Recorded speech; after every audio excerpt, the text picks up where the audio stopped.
ladies and gentlemen. First, I'd like to say thank you, especially to Mr. Chrysogolos, for inviting me here today. And yes, I'd like to give you a brief overview and brief introduction into the new renewable energy cooperatives in Germany. I'm with the German Cooperative and Raiffeisen Confederation. That's the umbrella organization of the cooperatives in Germany. So the next slide. As you can see there, we have in Germany about 8,100 cooperatives with about 21 million members. So we tried to start a political party before our election this year, and imagine if all the people vote for a cooperative party, we will win the next election. Yeah. So every fifth people in Germany is a member of a cooperative. So that's, I think that's amazing. And yes, in the last couple of years, we got a lot of new cooperatives, and especially new energy cooperatives. We have now about 700 renewable energy cooperatives, and most of them were founded in the last 5 years. And in these cooperatives, we have about 150,000 members, new cooperative members in our group. And yes, as you probably know, the German government decided a couple of years ago to switch our energy system. So we have what we call the German Energiewende, the energy transition in Germany. And if you travel through Germany, you will see a lot of wind turbines, biogas plants, and solar panels on rooftops. And most of the Germans are in favor of this energy transition.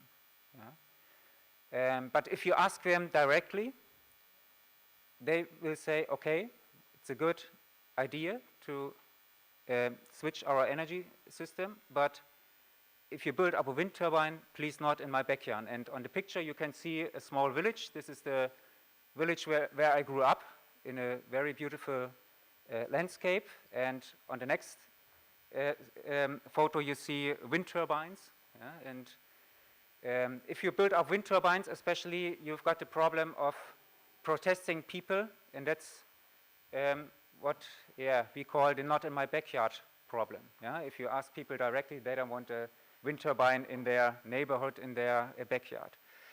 And that's the story of cooperatives. That's where energy cooperatives come into play. On the next chart you can see this amazing increase of the energy cooperatives in the last year. Since 2008, 2009, we have got about 700 new cooperatives. What's their business? What's their business model?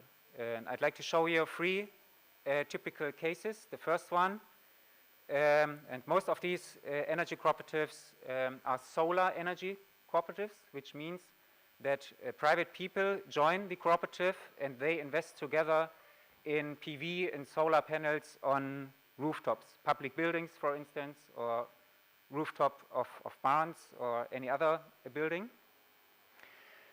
And why are people doing this? To make it short, they want to spend their money, they want to invest their money in their local economy. Yeah? Because in these energy cooperatives, local craftsmen are involved to build up and maintain the solar panel. Yeah? Cooperative regional banks are involved to provide the loan or the credit. Yeah? And the local authority, local communes are involved, and they get a tax from the revenue, from the return. Yeah. And so this is the motivation, the strong motivation of the people. One part is to be a part of, or to be engaged, to get a slice of the energy system, to take part in the energy transition. And the other motivation is to invest their own money in their local economy, and that's very important. Yeah? especially for the NIMBY problem. The next case is a wind turbine in close to Frankfurt, in the center of Germany. And the project developer of this one single wind turbine started to build up this wind turbine and on a small hill. And the residents of the villages around this small hill recognized that something's going on in my neighborhood. There's something going on in my backyard. And they started to protest against this wind turbine, one single wind turbine. And then the project developer decided to start a cooperative, to establish a cooperative with all the residents around this small hill. And after that, the situation changed dramatically. A lot of residents became a member of the cooperative, joined the cooperative, and they financed completely this one single wind turbine. This wind turbine costs about 3.5 million euros, and it was financed completely by the money of the people with equity. So this is a part of the story of energy cooperatives. If you involve the people, if you give them the possibility to invest money, small shares in these cooperatives, then you change the situation. Then you have people who are in favor of wind turbines in their neighborhood. And the last case I'd like to present here is a district heating system. It's completely different to solar energy and wind energy cooperatives. Local district heatings where the residents, inhabitants of a village come together, join together and establish in pipelines in the heating system. And the cooperative provides the heat for the whole system. So the question is how to convince people to kick out their oil or fuel-based heating system and to join a common pipeline system, common heating system. If you speak with them about climate change, it will not work. You will not convince individuals, residents. If you knock on their door and say, okay, let's change climate, let's do something against climate change, they will not invest their money. And that's why the cooperative structure is important here again. If you are involved, if you're directly involved in the project, if it's your own company which runs the pipelines, then the situation changes. And if you have the democratic structure of the cooperative, the one man, one vote rule, then you can convince people that no one would cheat each other in the future. Yes, the next slide. I have some data for you about this development. On this slide you can see that most of the cooperatives are owned by private people, by the citizens. 92%. And on the next slide you can see, next slide please, that energy cooperative is not for the rich.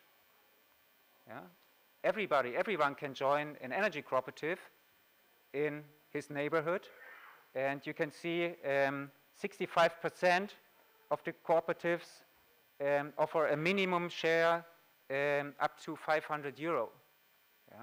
So it's no problem to join the cooperative. It's not, you don't have to spend 10,000 euros or money like this. Okay. And on the next slide you see the average share people hold in this cooperative, and it's about 3,000 euros on average. So again, this is not much money. If you think about an investment in a wind turbine, for instance, this is not much money for the individual, but in a common investment, you get enough money to do this. And yes, you can see this on the slide. It's the the average share is about 3,000 euros. Okay, next slide. Okay, as I said, just a brief overview of the development and the situation in Germany. And to sum up, what's the story of the energy cooperatives regarding the energy transition in Germany?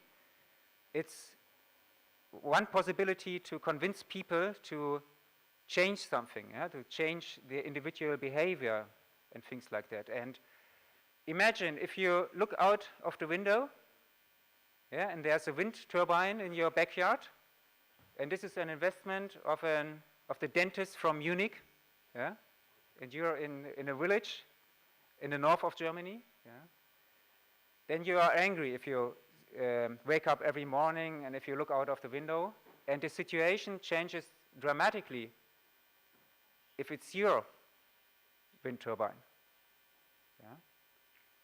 You feel this in your stomach, the difference?